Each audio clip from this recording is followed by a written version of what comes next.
Hi guys, in the run-up to the Brexit referendum, Nigel Farage, as part of UKIP, canvassed fishing communities in England, Scotland and Wales to convince them to cast their ballot in favour of leaving the EU, which of course would result in the ending of the UK's participation in the common fisheries policy. Those fishermen and women were told that they would be able to increase their hauls and maximise their profits. Farage and other Brexiteers told them it would revitalise their communities and make British fishing great again. So as we know, Farage abandoned UKIP to form the Brexit Party, and the Brexit Party is now Reform UK. So the question is, are they still lying to fishing communities? You bet they frigging are. Here is one of their MPs complaining about the state of UK fishing. And in my summing up, I think we can all agree that the way the British fishing industry has been treated by those in these corridors is nothing short of unacceptable. Ignored, forgotten, sacrificed, we've let entire coastal communities rot and decay because this place did not have the courage to fight for them. Whole towns decimated, once thriving economies ruined. It's a shameful legacy that has alienated entire generations up and down our coastline. We're an island nation surrounded by some of the most fertile seas on the planet, yet we're a net importer of fish. Does anything sum up the sheer madness of Britain's relentless managed decline more than that? Because most of the fish that's consumed in Britain is imported. And most of the fish caught in Britain is not palatable, is not to the taste of British people. It's an oily fish that's generally exported. But the problem is that you guys, the Brexiteers, decided what we're going to do is we're going to leave the EU and the single market, and we're going to put economic sanctions upon our fishing communities. Because they would catch the fish and then they'd have to try and sell it into the single market, and in many cases they can't. It's more costly, there's more paperwork, but in some cases they literally can't sell what they catch into the single market. Once again, there isn't a market for a lot of the fish. So they have to so a lot of the fish has to be imported. That's more expensive now. It's more bureaucratic now.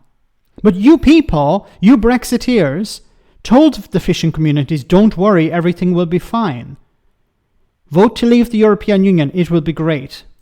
The fishermen of Great Yarmouth deserve better, the fishermen of Norfolk deserve better, and the fishermen of every single coastal town and port deserve better.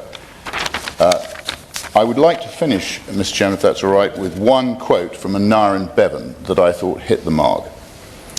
He said, "This island is made mainly of coal and surrounded by fish. Only an organising genius could produce a shortage of coal and fish at the same time."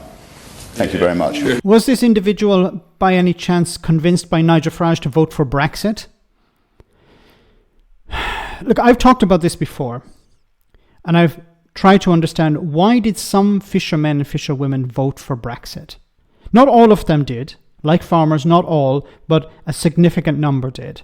Farage and Boris Johnson and others went to Scotland, they went to Wales, they went to England, English communities, and they told people in those communities, you need to vote to leave the European Union, it'll be wonderful.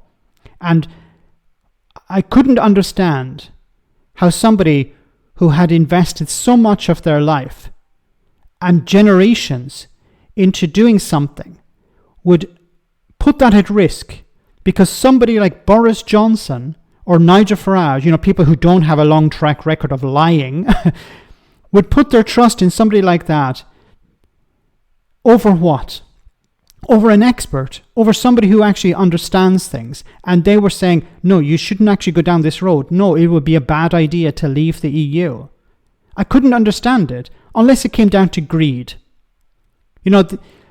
Some of the fishermen and women were greedy. They wanted to be able to fish as much as they want. They wanted to treat the sea as a tool, not as a natural resource, something that they could scrape the bottom off, and sell off as much as they could, and to hell with the consequences. That's the only conclusion I could come to, because what reasonable person would put their livelihood at risk over something that Nigel Farage or Boris Johnson said? And now where is Nigel Farage and Boris Johnson? Boris Johnson is gone and Nigel Farage is in the US campaigning for Donald Trump. Have these people, like this MP, gone back to those communities and explained to them why Brexit was a good idea? Why leaving the single market and increasing bureaucracy, imposing economic sanctions on Britain was a good idea? Is he going to explain to the fishermen and fisherwomen why there's more bureaucracy, why it's more expensive, why they can't sell certain products, which they could do some years ago? And perhaps then we can understand why these communities are on their knees or completely rotting and decaying, as he has said here.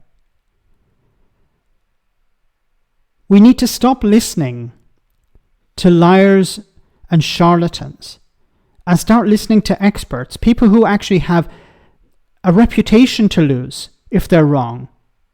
You know, Nigel Farage and Boris Johnson have no reputation to lose. They can lie and lie and lie again, and they know they can get away with it because a significant portion of the public are willing to ignore those lies or make justifications for them. People were convinced to vote against their own interests, and now you have charlatans in the House of Commons talking about how these people have been abandoned.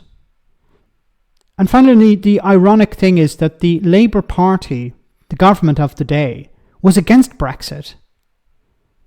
You know, this guy is asking the Labour government, Remainers, to come to the aid of communities that were tricked, swindled by his boss, Nigel Farage.